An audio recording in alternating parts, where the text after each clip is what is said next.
እንደምን አላችሁ ውድ ተመልካቾች ከአማራ ሚዲያ ኮርፖሬሽን ደሴ ስቱዲዮ ለሰዓቱ ያዘጋጀናቸውን ዜናዎች ወደ እናንተ እናደርሳለን። ከዜናዎቹ ጋር ደጀናንባቸው አብራችሁ ቆያለሁ።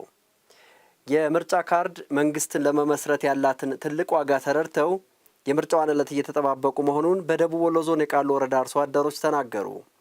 የፖለቲካ ፓርቲዎች የመራጮችን ድምጽ ለማክበር መዘጋጀት እንዳለባቸው አርሶ አደሮቹ ጠይቀዋል። ተጨማሪውን አብረን እንከታተል። እኔ ቀረው ማለት ያው ምን እንዴት ብዬ ለመግለጽ ይከብደኛል። መሪን ራሴ ይሆነኛል ያልኩትን መምረጥ ግዴታ ስላለብኝ በሰዓቱ ሄጄ ይሆነኛል የምለውን ይመራኛል የምለውን መምረጥ አለብኝ። አንድ ካርድ እኔ ካርድማ 5 ዓመት የሚመጣውን እንትን ተቀባይ ሆኖ ጥሩ ነገር እንዲሆን ነው ምንጠረውና ምንዋጣው ምንመርጠው ምንዋጣው ካርድ ማለት ነው። ትልቅ ትርፍ አለ ሀገሪቱ ማለት ነው። ትልቅ ትርፍ አላት። ለህዝቡ ጥቅም ነው። ለህዝባችን ጥቅም ነው። ለህገ መንግስታችን ጥቅም ነው። ለኛም ማለት ነው ጥሩ ነገር ነው የሚመጣልን በአንድ ካርድ ተነሳ ማለት ነው። የምርጫ ካርድ እንደምታውቁት አውጥተናል። የምርጫ ካርድ አውጥተናል።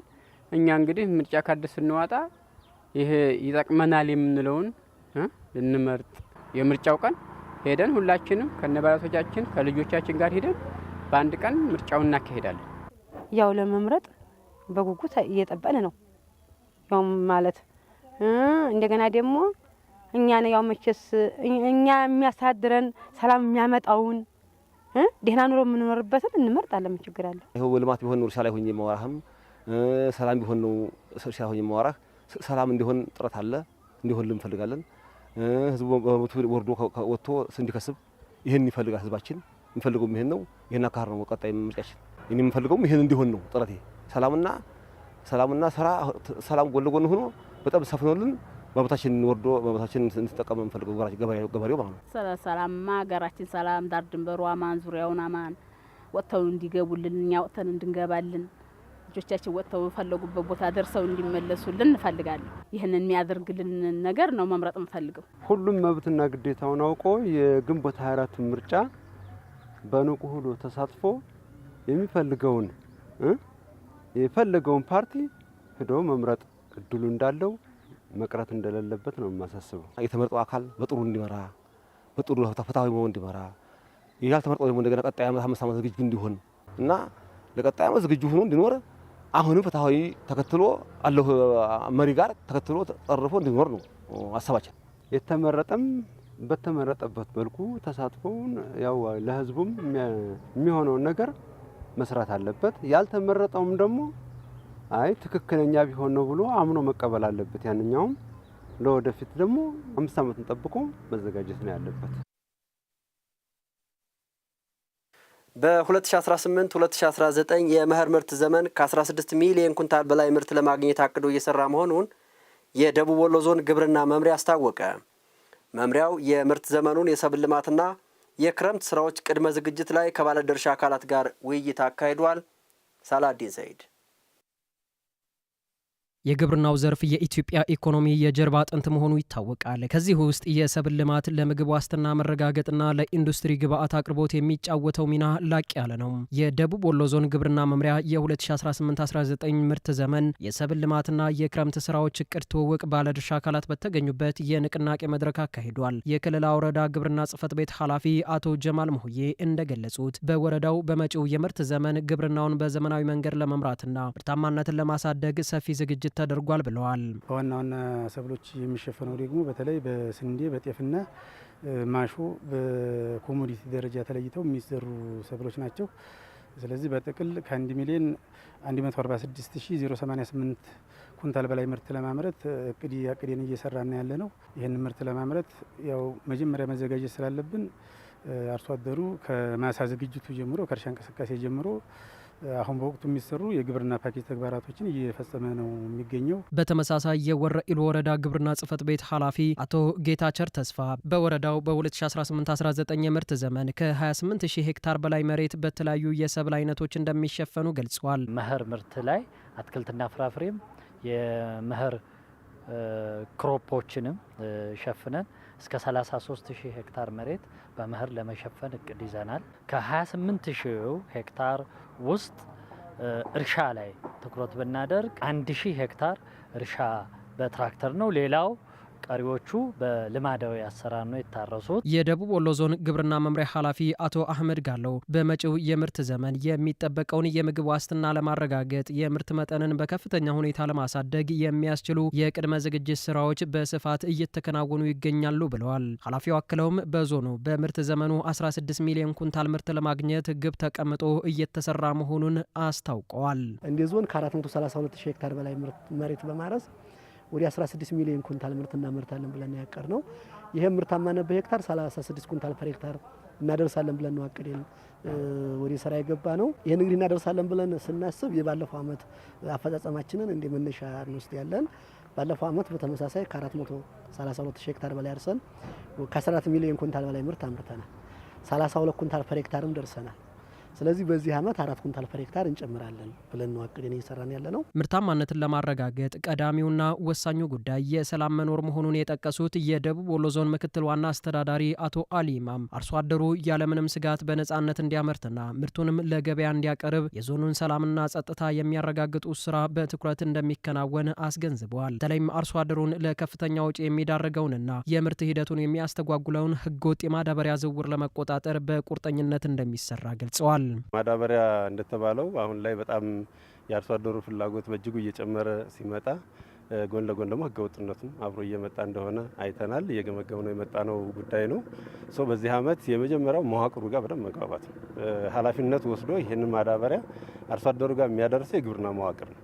የግብርና መዋቅር ከላይ እስከ ታች ማዳበሪያውን በጥንቃቄ አጓጉዞ ለአርሶ አደሩ ተደራሽ እንዲሆን በማድረግ ረገድ ኃላፊነት ወስዶ እንዲሰራ እናደርጋለን። የህብረት ስራ ማህበራት እንደዚሁ ከዞን እስከ ቀበሌ ድረስ ያሉ የህብረት ስራ ማህበራት የአርሶ አደሩ ሊጠቀምበት የመጣው ማዳበሪያ ለአርሶ አደሩ ብቻ ዋጋው መድረስ መቻል አለበት። ዋጋውም ተተምኖ የመጣ ኮሞዲቲ ነው።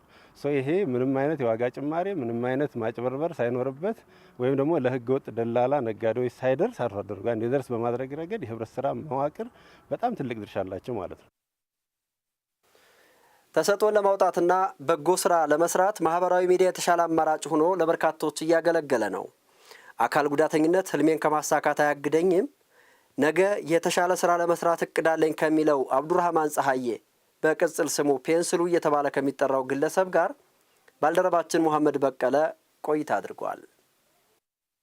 በኢትዮጵያ ከ20 ሚሊዮን በላይ ዜጎች ከተለያየ አይነት የአካል ጉዳት ጋር እንደሚኖሩ መረጃዎች ያመለክታሉ። እነዚህ ዜጎች በሀገሪቱ ሁለንተናዊ እንቅስቃሴ ውስጥ ያላቸው ተሳትፎና ተጠቃሚነት እጅግ አነስተኛ እንደሆነም ይነገራል። በተለይም የዲጂታሉ ዓለም አካታችነት በፖሊሲ ካልታገዘ ይህን ችግር ይበልጥ ያሰፋዋል የሚል ስጋትም አለ። በራሳቸው ጥረት ወደ ዲጂታሉ ዓለም ገብተው ተጽዕኖ መፍጠር ከቻሉ አካል ጉዳተኞች የሀርቡ ከተማ ተወላጅ ሆነው ቲክቶከር ፔንስሉ አንዱ ነው። ማህበራዊ ሚዲያዎች እንዲህ ከመፈጠራቸው በፊት ሌላውን ተወና ሞባይል ራሱ ከመምጣቱ በፊት አንድ ህልም አለኝ።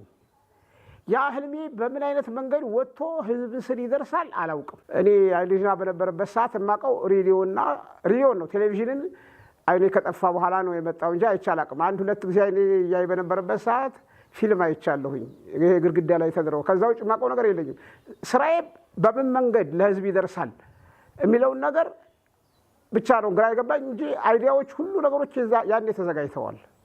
እና አጋጣሚ ማህበራዊ ሚዲያዎች ሲመጡ ይሄ ፕላትፎርሙ በጣም ለኔ የሚመችና የሚስማማ ሆኖ አገኘሁት። ዙሚ ኢንዱስትሪ ያዘጋጀው የሻዶ ባትሪ ውድድር ላይ 4ኛ ወጥቼ የ200 ሺህ ብር ሽልማት ተሸልሜያለሁ። 2 አመት ምናምን ሊሆነኝ ነው ዘግቼ ነው የገባሁት።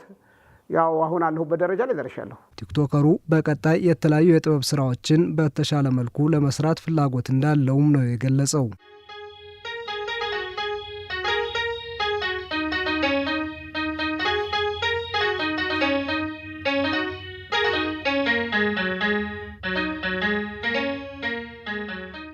በአርቱ ጉዳይ ላይ በዜማና ግጥም ጉዳይ ላይ እሰራ ነበረ።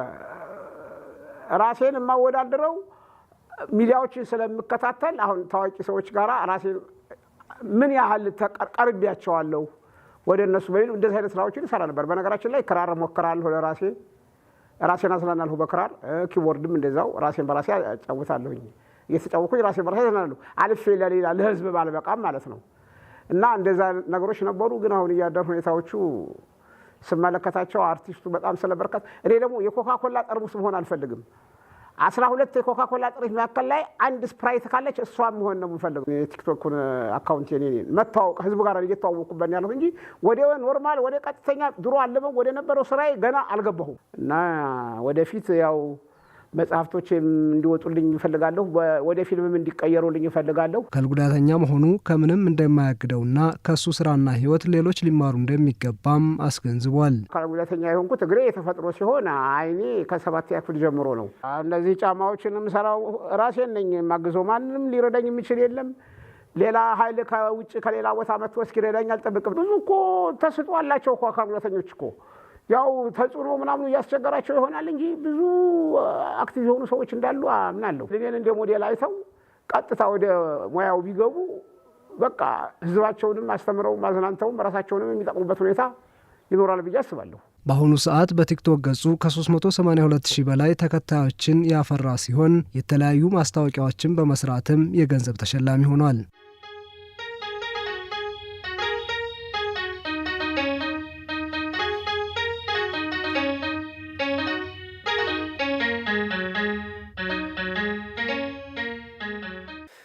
ውድ ተመልካቾች ከአማራ ሚዲያ ኮርፖሬሽን ደሴ ስቱዲዮ ለሰዓቱ ያዘጋጀናቸው ዜናዎች የተከታተላችኋቸው ናቸው።